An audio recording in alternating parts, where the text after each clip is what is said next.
귀한 찬양 감사합니다. 우리 찬양해 주신 것처럼 하나님은 무엇과도 바꿀 수 없는 놀라운 사랑으로 저와 여러분들을 사랑하시는 줄로 믿습니다. 그 사랑을 새기는 오늘의 예배 시간 그리고 사순절 기간이 될 수 있기를 주의 이름으로 간절히 축원합니다. 이 모든 물건에는 정가라는 게 있습니다. 적당한 가격이지요. 그래서 좀 파는 곳이 다르더라도 물건의 종류가 같으면 이 정도 선이면 상식선이다 라고 하는 가격이 있습니다. 우리 동네에서 파 한 단을 4,000원에 파는데 옆에 동네 마트에선 파 한 단을 1,000원에 판다고 그러면 누가 우리 동네 마트를 가겠습니까? 그래서 서로 이제 비슷한 그 물건에 대해서는 비슷한 가격대가 형성이 되어져 있어서 우리 생각에 뭘 산다 그랬을 때 한 요 정도면 되겠다라는 것이 있고, 만약에 그 정가가 깨지게 되면 그 시장이 굉장히 혼란스럽게 됩니다.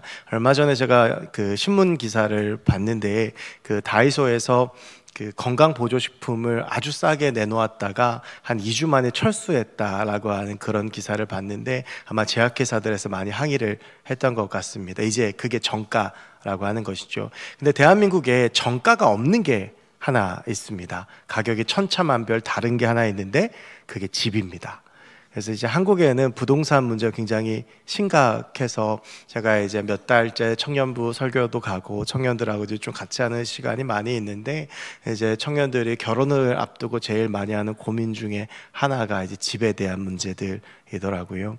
이 집이라고 하는 것은 정가가 없어서 25평짜리 아파트의 가격도 천차만별입니다. 근데 그게 뭐 아까 파 한 단처럼 3,000원 차이가 나는 게 아니고 몇 억씩 차이가 나니까 이제 집 문제가 좀 심각하다라고 할 수 있겠죠. 근데 이렇게 집이 그 같은 평수임에도 불구하고 그 가격들이 천차만별인 가장 중요한 이유 중에 하나는 뭐 그 집이 지은 지 얼마 되었느냐, 구조가 어떻냐, 뭐 이런 것들도 있지만 가장 중요한 것 중에 하나는 입지 조건입니다. 이 집이 어디 있는지에 따라서 가격이 달라지죠. 좀 사람들이 많이 모이는 곳에 집이 있고 편의시설이 주변에 많은 곳에 집이 있다면 집 가격이 비싼데, 집만 이렇게 덩그러니 있으면 그렇게 집이 크게 비싸지 않습니다. 이제 서울은 전철역들이 워낙 많으니까요, 역세권이라고 그래서 역 주변에 있는 집들이 보통 비쌉니다. 아무래도 사람들이 많이 모이고 사람들이 많이 모이다 보니까 편의시설이 더 잘 개발됐기 때문에 그렇습니다. 제가 처음에 이제 사역을 시작하면서 군에 가서 살았던 군인 아파트는 그런 역세권하고는 정반대 아주 외진 곳에 있었습니다. 집도 그렇게 좋지도 않아서 15평짜리 집이었는데 집 바로 앞에는 돼지 축사가 있었습니다. 그러니까 날마다 그 냄새하고의 전쟁이었고요. 이게 시골 마을에 있어서 동네에 슈퍼도 없었고 물건을 하나 사려면 시골길을 10분을 걸어서 편의점에 가야 했습니다. 그런 곳에 아무리 좋은 집이 있다고 한들 누가 비싼 돈을 주고 그 집을 사겠습니까? 사람들은 접근성이 좋고 사람들이 많이 모이는 것을 선호하고 그게 이제 부동산 가격이 되죠. 제가 지난주에는 차 얘기하고 오늘 집 얘기하는 건 다른 게 아니라 오늘 본문에 나오는 광야라는 것과 좀 연결해서 생각해 보려고 하기 때문입니다. 이제 오늘부터 이렇게 사순절은 지난 수요일부터 시작을 했었고요. 주일로서 이제 오늘이 사순절 첫째 주일입니다. 그래서 사순절 첫째 주일, 둘째 주일, 셋째 주일, 넷째 주일, 다섯째 주일까지 보내고, 그리고 나서 4월 13일이 종려주일이고 4월 20일이 부활절입니다. 그래서 이제 오늘부터 부활절까지가 7주인데요. 그 7주 동안 예수 그리스도에 대한 말씀을 함께 좀 나누려고 합니다. 오늘은 그 중에서 첫 번째로 우리 예수님께서 공생애를 시작하시면서 광야로 가신 사건을 다루면서 이 광야 속에 계신 예수님에 대한 말씀들을 통해서 우리가 은혜를 나누고 삶에 대한 결단을 좀 하려고 합니다. 이제 오늘 본문은 예수님께서 세례 요한에게 세례를 받으시고 성령의 충만함을 받으신 후에 공생애 사역으로 나가시기 전에 광야로 가서 40일 동안을 있으셨던 이야기입니다. 40일 동안 광야에서 머무시다가 마지막에 마귀에게 시험을 받으시고 그 시험을 이기신 후에 공생의 사역으로 나아가셨던 장면이지요. 오늘 이 사건은 공간복음이라고 부르는 마태복음, 마가복음, 누가복음 세 복음서에 모두 다 기록된 사건이고요. 우리가 꼭 뭐 공간복음서에 다 기록됐다라고 하는 이야기를 하지 않더라도 이 사건이 굉장히 중요하고 또 유명한 사건인 것을 알 수 있습니다. 오늘 보면 12절을 보면 이렇게 되어져 있습니다. 성령이 곧 예수를 광야로 몰아낸지라. 우리가 먼저 이제 오늘 본문을 다루면서 가장 중요한 것은 광야란 어떤 곳이냐라고 하는 개념을 잡는 것일 텐데, 이 광야의 사전적인 의미는 텅 비고 넓은 들입니다. 저는 이 광야라는 말을 들을 때마다 생각나는 풍경이 하나 있는데요. 제가 2007년에 몽골로 이제 사역하던 교회에서 단기 선교를 갔습니다. 그래서 이제 한 열흘 정도 이제 몽골에서 있었는데, 몽골에서 사역을 하고 마지막 날 이제 사막에 갔던 경험이 있어요. 이 몽골이, 우리가 흔히 몽골 그러면 초원을 많이 떠올리죠. 아름답고 푸르른 초원을 떠올리지만 사실은 몽골 국토의 40%는 사막입니다. 이 몽골 땅이요, 남한 땅의 16배니까 면적이 굉장히 넓거든요. 근데 그 중에 거의 반 가까운 곳이 사막이고요. 그 중에서 가장 유명한 사막이 고비 사막이죠.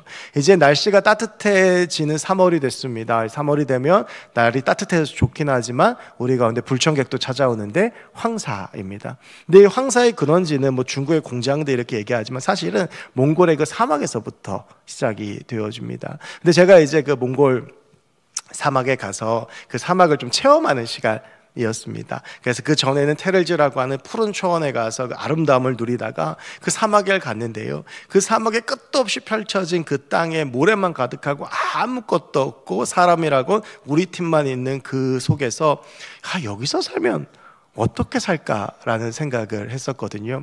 여러분, 만약에 그런 사막 한가운데에다가 아주 최고급 펜트하우스를 지어준다면 사실 수 있겠습니까?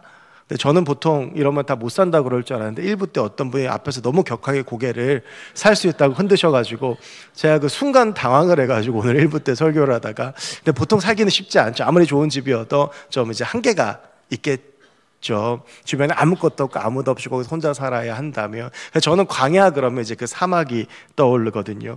거기서 어떻게 살 수 있을까? 광야라고 하는 곳은 그렇게 아무도 없고 아무것도 없는 곳입니다. 오늘 예수님께서 그 광야로 가시는데 우리가 주목할 표현이 하나 있습니다. 사람들이 가고 싶지 않아 하는 그 광야의 주님께서 가신 것인데요. 오늘 12절 말씀을 다시 한번 보시면 이렇게 되어져 있죠. 성령이 곧 예수를 광야로 몰아내신지라. 예수님께서 광야로 좋아서 가신 것이 아니고 예수님께서 결단해서 광야로 가자라고 해서 가셨다라고 성경은 이야기하지 않고 뭐라고 이야기하냐 하면 성령께서 예수를 광야로 몰아내셨다라고 되어져 있습니다. 여러분, 아까 제가 말씀드렸지만 오늘 이 사건은 마태복음, 마가복음, 누가복음, 공간복음에 모두 다 기록되어져 있는 사건입니다. 마태복음과 누가복음도 각 4장에서, 마태복음 4장 그리고 누가복음 4장에서 오늘 이 사건을 다루고 있는데, 마태복음 4장 1절 이렇게 되어져 있습니다. 그때 예수께서 성령에게 이끌리시어 마귀에게 시험을 받으러 광야로 가사. 마태복음 4장 1절은 이 예수님께서 광야로 가신 것이 성령에 이끌리셔서 가셨다라고 되어져 있어요. 누가복음 4장 1절 이렇게 되어 있습니다. 예수께서 성령의 충만함을 입어 요단강에서 돌아오사 광야에서 40일 동안 성령에게 이끌리시며, 이 40일 동안의 시간도 예수님이 성령과 함께 하셨다라고 누가복음에서 이야기를 하고 있죠. 여러분, 마태복음 4장 1절에 예수께서 성령에 이끌리셨다라고 하는 이 말의 헬라어 원어를 보면 수동태로 되어져 있습니다. 이것은 예수님께서 광야로 가셨던 그 주어가 누구냐 하면 성령이다라고 하는 겁니다. 여러분, 오늘 이 마가복음 1장 12절은 성령께서 예수님을 광야로 이끌어 가셨다라고 하는 것보다 훨씬 더 강력한 표현을 쓰고 있는데 뭐라고 하냐면 성령께서 예수를 광야로 쫓아냈다, 내몰았다. 여러분, 이 내몰았다라고 하는 말의 헬라어 원어가 에크발로인데 이게 쫓아내다라고 하는 뜻이거든요. 그러니까 예수님께서 광야로 가신 것은 성령께서 쫓아내어서 그 성령의 이끌림과 인도하심을 따라서 예수님께서 광야로 가셨다라고 하는 것입니다. 아무도 없고 아무것도 없고 사람들이 별로 가고 싶지 않은 광야로 성령께서 예수님을 인도하셨다라고 하는 것이죠. 여러분, 그런데 이 시점이 굉장히 중요합니다.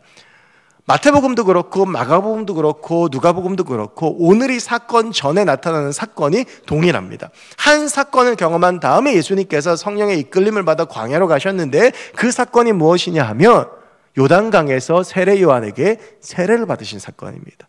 여러분, 그런데 예수님께서 세례를 받으실 때 어떤 일이 일어났는지 잘 알고 계시죠? 하늘이 열리고 비둘기 같은 성령이 임하면서 그 성령의 충만함이 있고 하늘에서 나의 사랑하는 아들이라는 음성이 들렸습니다. 즉 예수님께서 지금 성령 충만하신 상태라고 하는 거예요. 공생애 전에 우리 주님께서 세례 요한에게 세례를 받으시고 성령이 충만해져서 이제 공생의 현장으로 출발하셔야 됩니다. 사역 현장으로 가셔야 되는 거예요.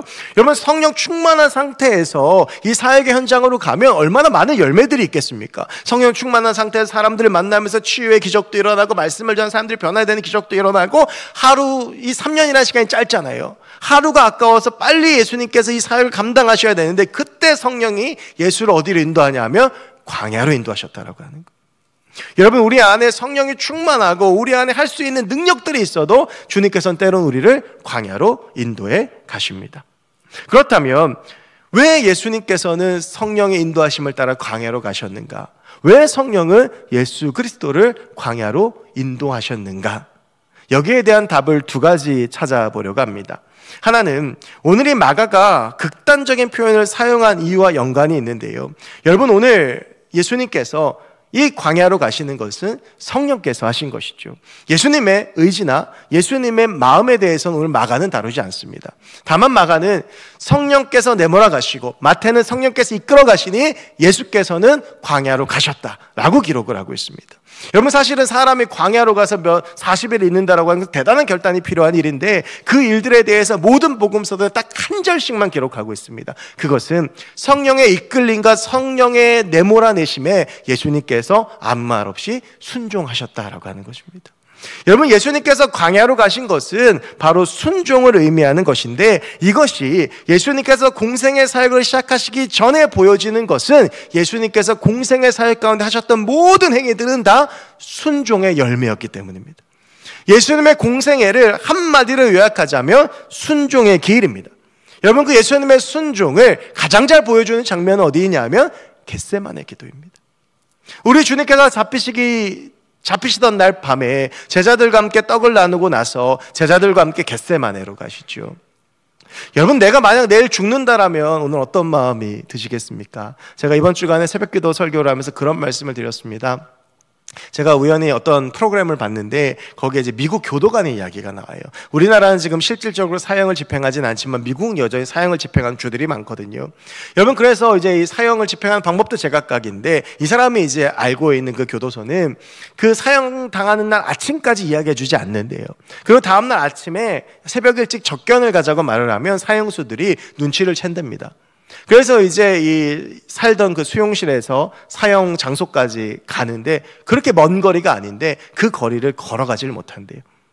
다리에 힘이 빠지고 그리고 걸을 수 있는 힘이 없어서 거의 이 교도관들에서 끌려간다라고 합니다.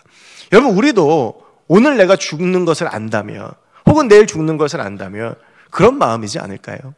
여러분, 예수님께서는요 그냥 죽는 것이 아니라 십자가에 달려 죽으시는 겁니다. 130kg짜리 십자가를 지고 골고다 언덕까지 올라가서 손과 발에 못이 박히고 온몸에 있는 피와 물이 다 빠져나가는 그 죽음의 모든 순간들을 경험한 다음에 죽는, 흉악범들이나 죽고 매달려서 조롱과 핍박을 받아야 되는 그 자리로 예수님께서 나아가셔야 하는데 예수님의 마음이 어떠셨을까요? 여러분, 그래서 예수님께서는 늘 복음서에서 기도할 때는 혼자 가셨습니다. 제자들을 보내시고 늘 혼자 가셨는데 겟세마네 기도만큼은 예수님께서 제자들과 함께 가세요. 그리고 기도의 자리로 나아가시면서 베드로, 야고보, 요한을 데리고 가셔서 날 위해 기도해 달라고 중보기도까지 하십니다. 그리고 나서 예수님께서 하셨던 기도가 무엇입니까? 아버지, 하실 수 있거든 이 잔을 내게서 옮겨 주옵소서. 이게 솔직한 예수님의 마음인 거죠. 죽음으로 나아가시는 게 예수님께서는 100% 신이셨지만 100% 인간이셨기 때문에 두려우셨던 거예요. 그런데 그 다음 이어진 우리 주님의 기도 우리가 잘 알고 있죠. 그러나 나의 원대로 마시옵고 아버지의 원대로 하여 주시옵소서. 여러분, 이 장면에 대해서 마태복음에서 이렇게 이야기하죠. 땀방울이 핏방울이 되었다. 여러분, 이것은 결코 관용적인 표현이 아니고 예수님이 이 순종의 자리로 나아가기 위해서 너무나도 간절히 기도하셨기 때문에 모세 열간들이 터져서 땅구멍으로 피가 쏟아졌다라고 하는 그 표현입니다.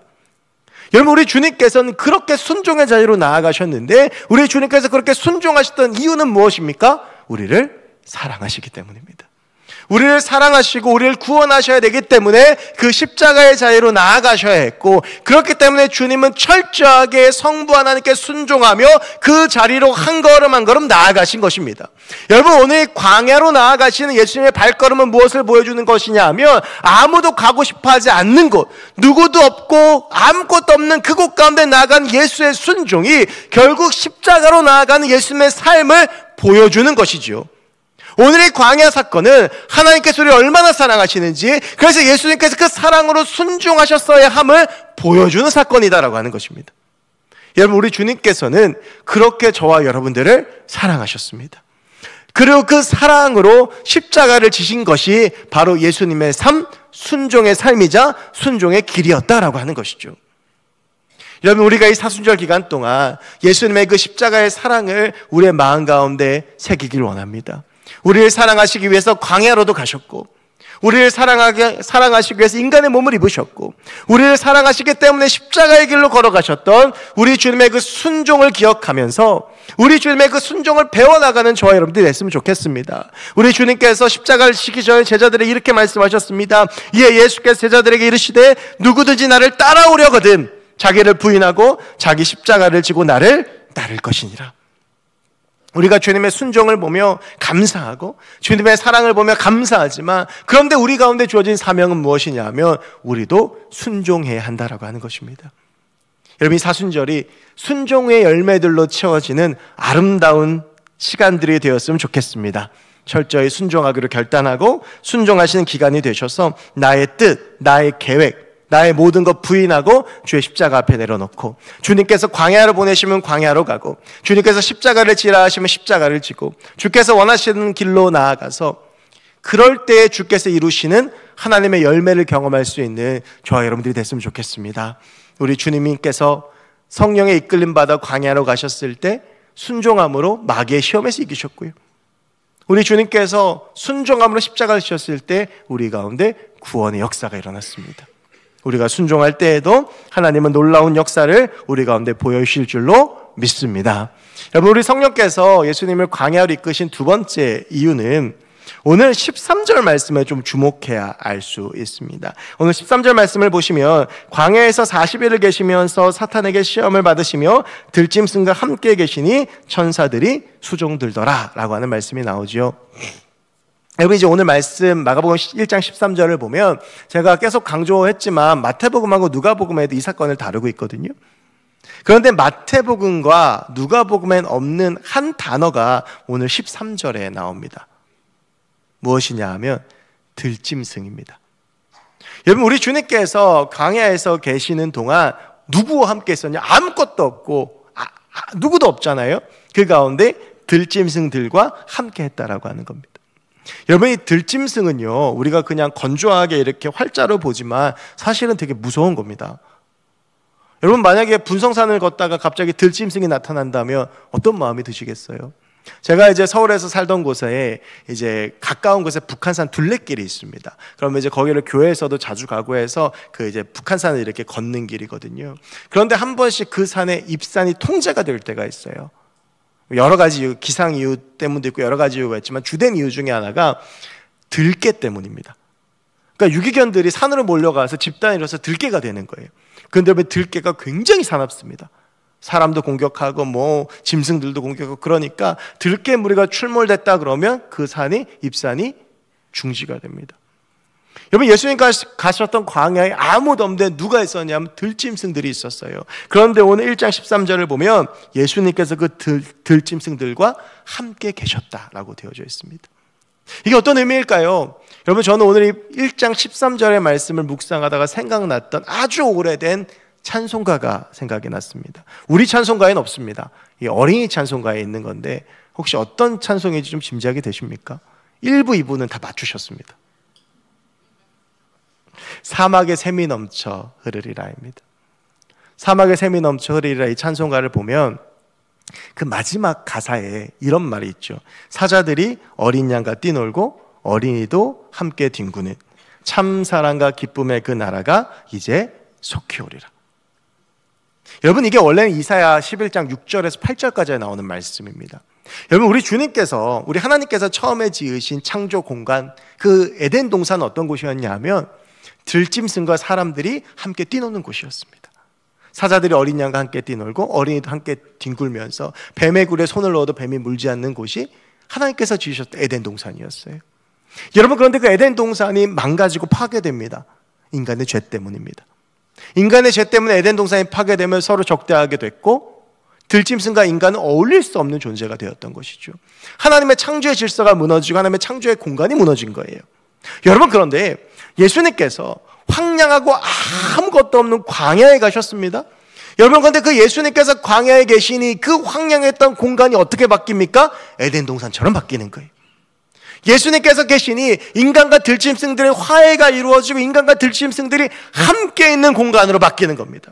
여러분, 이 관점을 가지고 13절을 다시 보실까요? 이 광야에서 40일 계시는데 사탄의 시험을 받으셨는데 그 시험을 이기시고 들짐승과 함께 계시는 천사들이 수종이 되는, 여러분, 여기가 어디입니까? 여기가 하나님의 나라가 되는 것이죠. 여러분, 이 말씀은 이런 것입니다.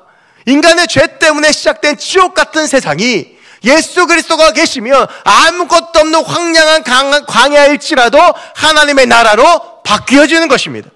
예수님께서 계시니 그 광야가 하나님의 나라로 회복되어지는 것이죠. 왜냐하면 그분이 우리의 죄의 문제를 해결하시기 때문입니다. 인간의 죄 때문에 우리가 사는 세상이 지옥이 되었다고 한다면 그 예수가 계시기 때문에 우리가 사는 세상이 하나님의 나라로 바뀌어지는 것이죠. 여러분, 오늘 들짐승과 함께 계시는 예수님은 바로 그것을 보여주시는 것입니다. 여러분, 우리가 살아가면서 하나님의 나라를 잃어버리고 삶 가운데 마음속에 지옥과 같은 시간들을 견뎌내며 힘들고 괴로워하며 살아갑니다. 여러분, 그럴 때 우리의 답은 하나입니다. 우리의 마음 가운데 예수께서 계시면 내 마음이 하나님의 나라로 바뀌는 것입니다. 우리의 가정과 우리의 공동체, 우리의 일터 가운데에 우리가 정말로 에덴 동산을 잃어버리고 지옥 같은 공동체, 지옥 같은 가정과 그 가운데서 어려움을 힘들게 살아간다고 할지라도 그 속에서 예수가 계시며 광야 같았던 곳도 하나님의 나라가 되는 것이 하나님의 역사이자 하나님의 사랑인 것입니다. 여러분, 그래서요, 우리의 인생의 답은 예수 그리스도밖에 없습니다. 예수가 계시면 내가 있는 삶의 공간이 하나님의 나라가 되는 겁니다. 예수가 계시며 내가 속한 공동체가 하나님의 공동체가 되는 것이죠. 여러분, 우리가 그 예수 그리스도를 사모하며 그 예수 그리스도를 붙잡고 그 예수 그리스도와 함께 살아가는 저와 여러분들이 되었으면 좋겠습니다. 그럴 때에 광야 같은 내 삶도, 광야 같은 내 가정도, 광야 같은 우리의 공동체도, 광야 같은 나의 삶의 순간순간도 하나님의 나라를 경험하는 천국과 같은 공동체와 순간으로 변화되어질 줄을 믿습니다. 여러분, 마지막으로요, 이제는 그럼 예수님께서 광야에서 하셨던 일들에 대해서 좀 말씀을 나누어 보려고 합니다. 여러분, 오늘 성경에서도 이야기하지만 예수님께서 광야에서 40일을 계셨거든요. 그런데 마태복음, 누가복음을 보면 동일하게 그런 말이 나옵니다. 예수께서 40일 동안 금식하셔서 줄이신지라. 그래서 예수님을 향한 마귀의 첫 번째 시험이 무엇이었습니까? 돌을 떡으로 만들라는 것이었잖아요. 여러분, 우리도 살다 보면 때로는 금식을 하죠. 여러분, 우리가 금식을 하는 가장 주된 경우가 언제입니까? 내시경 하기 전날. 이제 그때는 이제 우리가 금식을 하는데, 그런 거는 이제 신앙적인 용어는 금식이라고 하지 않고 굶식이라고 합니다. 이게 어쩔 수 없이 굶는 것이고요. 금식이라고 하는 것은 무엇이냐 하면 어떠한 목표를 가지고 우리가 밥을 먹지 않고 음식을 끊고 기도하는 것을 금식이라고 하죠. 여러분, 금식기도 참 힘듭니다. 제가 금식기도를 제일 오래 했던 게 일주일인데요. 25살 때 첫 사역을 하면서, 첫 사역을 하는데 첫 고난주간인데 제가 뭐라도 해야 될 것 같은 거예요. 그러니까 25이니까 얼마나 혈기가 왕성합니까? 그래서 고난주간 일주일 동안 금식하기로 혼자 결단했으면 되는데, 제가 유년부하고 있어요. 유년부 선생님들한테 선포를 했어요. 돌릴 수도 없는 겁니다. 주일 저녁부터 굶어서 토요일 날까지 이렇게 금식하는 것이었는데요.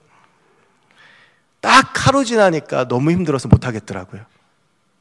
그러니까 주일 저녁부터 굶었으니까 이제 월요일 저녁이 됐는데, 근데 전 지금도 기억이 납니다. 그러면 이제 아들이 금식하고 있으면 좀 부모님이 나가서 밥도 먹을 만한데 월요일 저녁에 감자탕을 끓이셨어요. 사와가지고. 그 얼마나 그게 먹고 싶어요. 그러면서 그때까지 이제 좀 뭔가 먹고 싶은데 참고 허기지고 이래서 힘들었는데, 수요일 저녁이 되니까, 그때 학기 주니까 학교도 가고 막 했잖아요.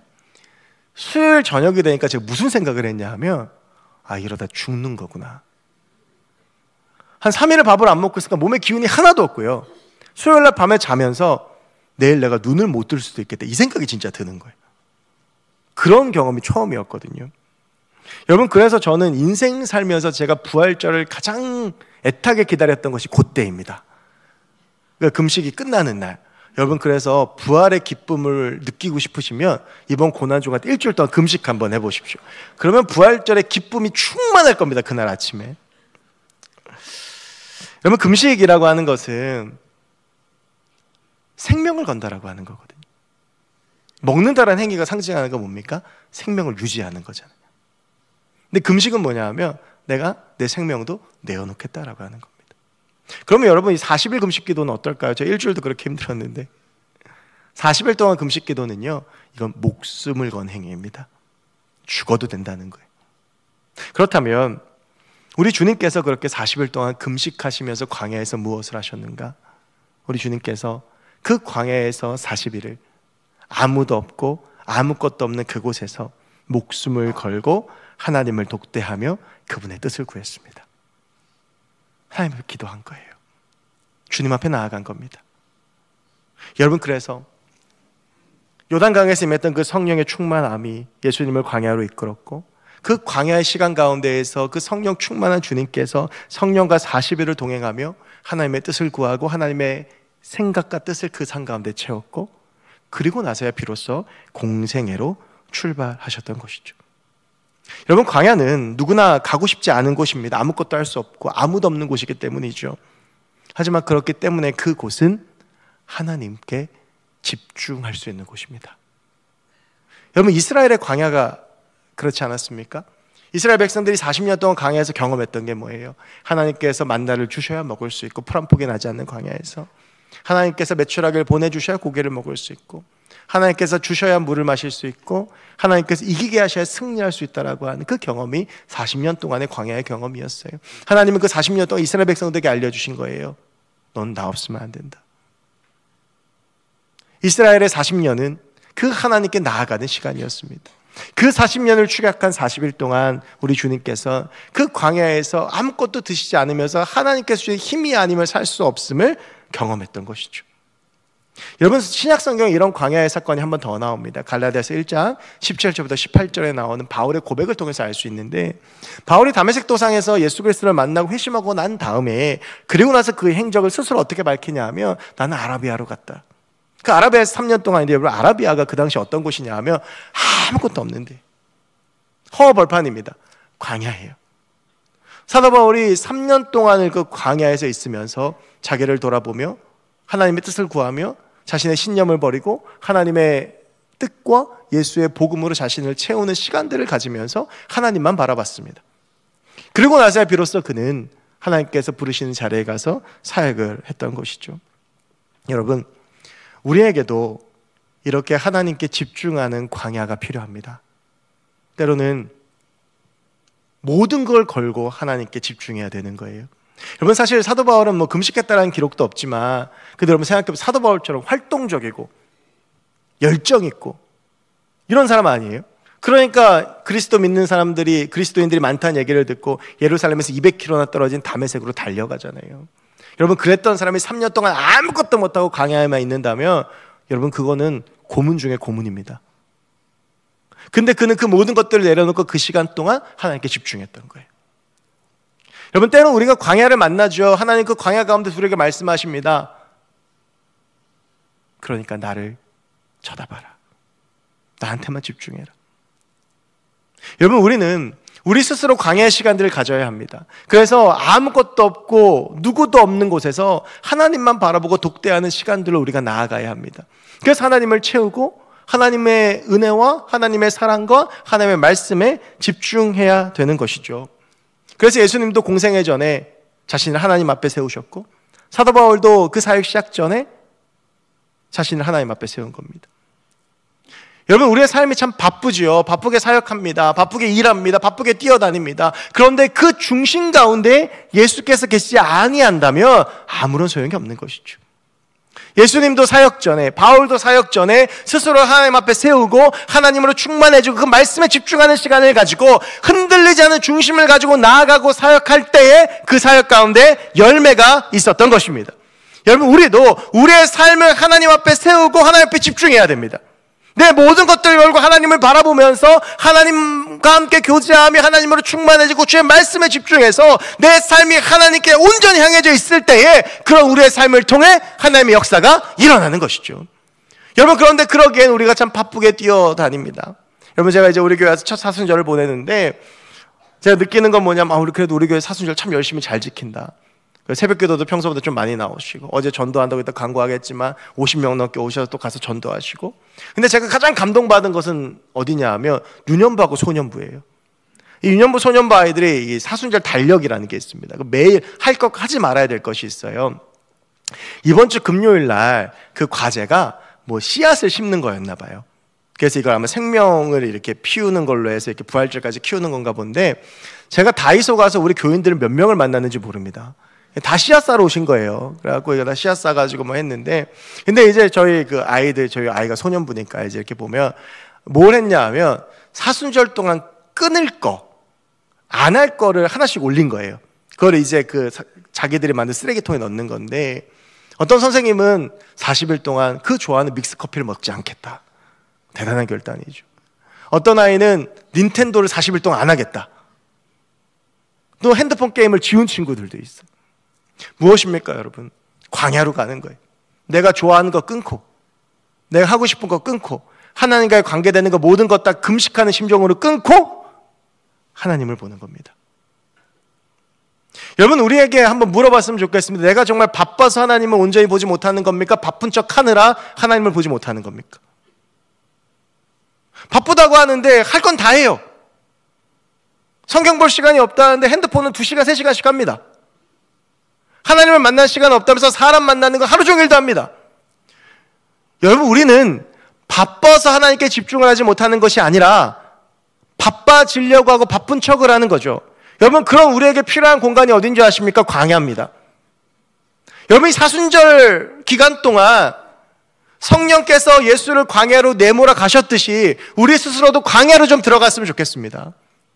사람들과의 관계도 조금 거리를 두고요, 내가 하고 싶은 것도 좀 내려놓고, 하나님과의 관계 속에서 방해되는 것들을 좀 내려놓고 하나님과의 관계에 좀 집중할 수 있는 저와 여러분들이 됐으면 좋겠습니다. 저녁에 좀 일찍 자고 새벽에 새벽기도 나오고, 좀 내가 딴 거 할 수 있는 시간 줄이고 말씀 좀 보고, 사람들하고 말하는 시간 좀 줄이고 기도하고. 여러분, 우리가 그렇게 하나님께 집중하잖아요. 저는 확신합니다. 그렇게 우리가 사순절 기간 동안 하나님께 집중하는 광야 가운데 나를 세우고 하나님과 동행하기 위해서 몸부림치잖아요. 4월 20일 날 부활절 아침은 다른 때 부활절 아침과는 다를 겁니다. 내 안에 충만한 하나님의 은혜가 있기 때문에, 내가 하나님과의 관계가 온전히 섰기 때문에 예수의 부활이 진짜 부활로 느껴지고, 그 4월 20일 날 예수의 부활이 진짜로 느껴지기 때문에 그 가운데 있는 놀라운 은혜와 평강과 사랑이 우리 가운데 넘칠 줄로 믿습니다. 우리의 삶을 하나님 앞에 온전히 세우기를 원합니다. 때로는 그렇게 세우기 위해서 금식도 해야 되겠죠. 내가 원하는 건, 내가 이건 아니면 못 살겠다고 하는 것도 내려놓아야 되겠죠. 내 성격도 죽여야 될 겁니다. 여러분, 하지만 우리가 그렇게 예수님처럼 바울처럼 내려놓고 광야 가운데서 주님께 집중하면 하나님의 그 역사가 우리 가운데, 여러분, 그래서 예수님께서 그 시험 끝에서 온 마귀의 시험을 말씀으로 이기시잖아요. 그 안에 하나님의 말씀과 하나님의 능력과 하나님의 영이 충만한 거예요. 그러니까 40일 금식한 다음에도 떡 따위 흔들리지 않는 겁니다. 세상 권세에 흔들리지 않는 거예요. 여러분, 우리 안에 주님이 충만하시면 우리가 모든 것을 이길 수 있을 줄로 믿습니다. 광야 같지만, 아무것도 없는 것 같지만, 누구도 없는 것 같지만, 그래서 죽을 것 같지만, 그 속에서 예수가 우리 안에 계시면 들진 승도 함께 할 수 있고 천사들도 수종하는 하나님의 나라가 우리의 삶 가운데, 우리 가정 가운데, 우리 공동체 가운데 회복되어질 줄로 믿습니다. 그 은혜를, 그 능력을 경험하는 이 귀한 사순절이 될 수 있길 주의 이름을 간절히 축원합니다. 기도하겠습니다. 주님, 오늘 광야로 가신 예수님에 대해서 우리가 함께 말씀을 나누었습니다. 우리가 주의 순종을 배우게 하시고 주님이 우리 안에 있을 때에 내 안에 하나님의 나라가 회복되어짐을 느끼며 나를 그 광야 앞에 세우고 주님을 바라보며 주님으로 충만하고 하나님과 함께 살아가는 주의 백성들 되게 하여 주시옵소서. 이 사순절 기간 동안 주님과 더욱더 가까워짐으로 부활의 기쁨을 소망하고 대망하며 그리하여서 주님께서 우리 가운데 신 하나님의 평강을 누리며 하나님의 나라를 경험하며 하나님의 은혜를 경험하는 우리 모두가 되게 하여 주시옵소서. 감사드리며 모든 말씀 예수 그리스도의 이름으로 기도하옵나이다. 아멘. 우리 시간 함께 말씀 기억하시면서 찬양할 때 세상의 유혹 시험이 내게 몰려올 때도 있고 공중의 권세 잡은 자가 우리를 실패와 절망으로 넘어뜨리려고 할 때 주위를 둘러보면 아무것도 없는 광야 같지만 그 가운데 우리가 주님을 바라보고 주를 찬양하며 주님 앞에 손들고 하나님을 붙잡으면 하나님의 나라가 우리 가운데 시작되어지고 하나님의 놀라운 역사가 우리의 삶과 일어나게 될 줄로 믿습니다. 우리 함께 그 고백을 가지고 세상의 유혹 시험이 함께 찬양하겠습니다.